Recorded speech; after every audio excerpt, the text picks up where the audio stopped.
Hi guys, so this is the Greater Goods kitchen scale. Teeny mini, compact, lightweight, easy to use. You have the LED display here, just two simple buttons to operate.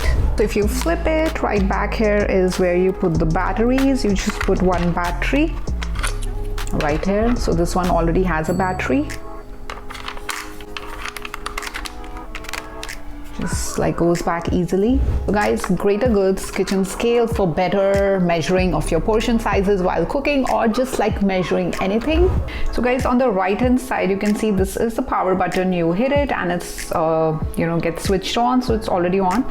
And this one on the left, it says the unit. So see, currently it shows the ml, which is for fluid. So if I want to change it, just gonna hit it. So this becomes like ounce. This becomes grams, so you can keep changing the units. So I'm gonna give you a quick demo by using this apple as my prop.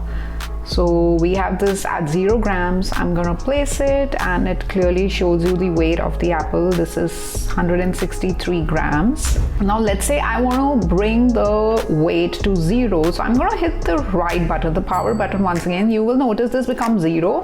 Why? So basically this is like the tire button, which when you're cooking and you want to add the ingredient number 2.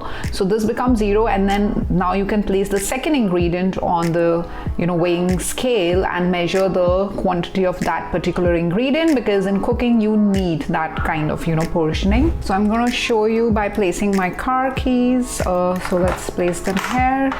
So you will notice now it's showing 45 grams. So guys, this is the weight of my car keys.